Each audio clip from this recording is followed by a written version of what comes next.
Hey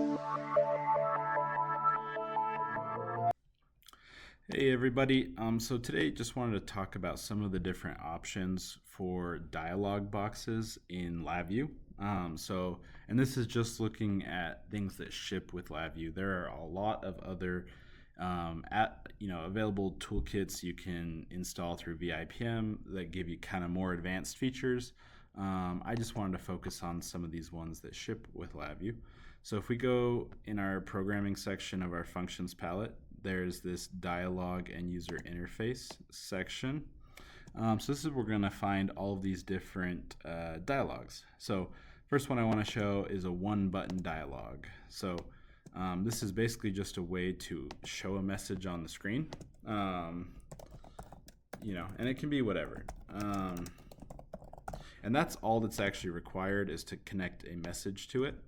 There is this other optional field here to specify the name of the button. So by default, it's going to say OK. If I wanted it to say continue or acknowledge or whatever that is, I can add whatever I want. And this will output a true once it's closed. So if I run this, I get this thanks for watching. So pretty simple. Now, two button dialog allows you to still pick a message. So let's do something like that. Do you want to continue?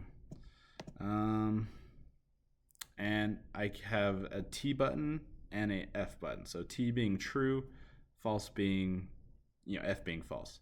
So I can maybe name this yes, and I can name this no.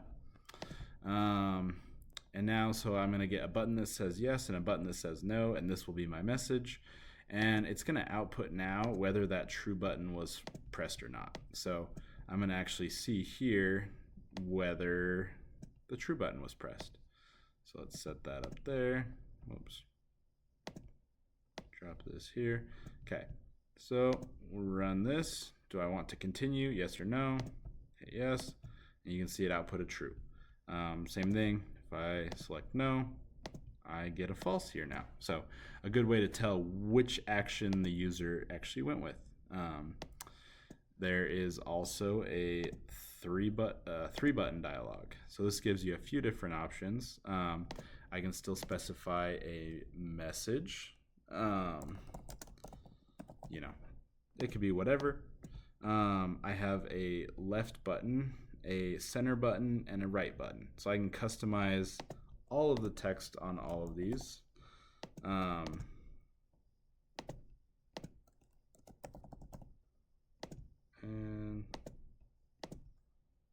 right, okay. There is also, this one gives you some additional customization features. So I can specify the title of the window. So I could say, whatever I want the window title to say. I can justify my message. So let's center justify it. I can add keyboard shortcuts. So if you press certain buttons on the keyboard, it will press certain buttons here. And then I can also allow users to just close the window out.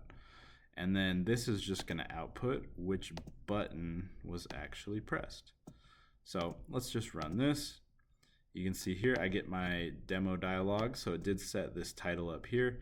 My message is displayed here, and I get left, middle, right. And I can pick the button I want, and this outputs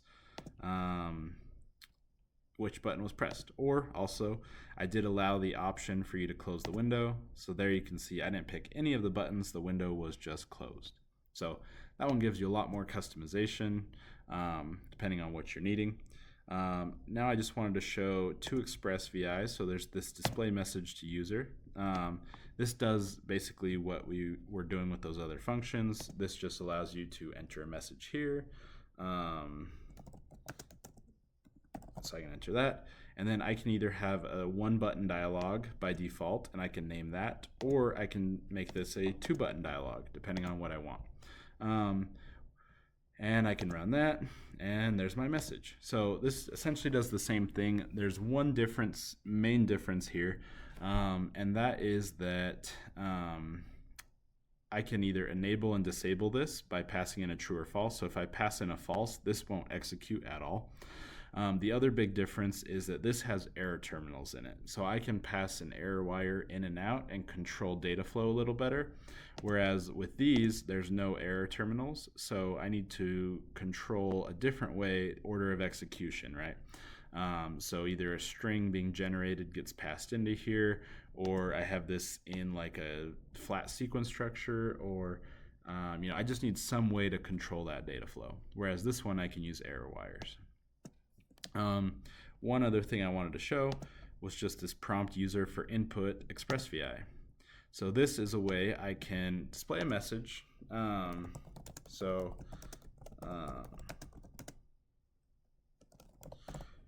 I can do stuff like that, but I can also request input. So let's say here I want a serial number, and we'll make that text entry. So that would be a string, and then let's also allow for like a result. Maybe we're entering like a test result, and I can specify a number. And let's also just add one more just to show. I can do a checkbox. So we can enter whether it passed and failed, what the result is, and the serial number. And I can customize the window title. So I can say, get results. I can make this a 1 or 2 button dialog. So for now, let's just do that. So you can see it created my VI, the Express VI. I can now create indicators, or I could use these in my code, however I see fit. Oops. Okay, so we've got our indicators. Let's run this. So we get our dialog. Let's say this is serial 0012. The result was 0.75, negative 0.75, and let's say it passed. So it collected that data, and I'm displaying it there. So that's another simple way you can get results from users just using dialog boxes. And like I mentioned, there are a lot of other tools available on VIPM for dialog boxes. If you want even further control or customization, or even like style, there's a lot of different just style dialog boxes out there. So a lot of different ways you can do the same thing. These are the ones that ship with LabVIEW, allowing you to display dialogs to your users. But yeah, thank you guys for tuning in. Canon Controls is your gateway to mastering LabVIEW.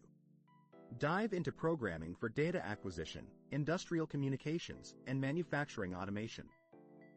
Explore how to enhance your projects with cybersecurity best practices.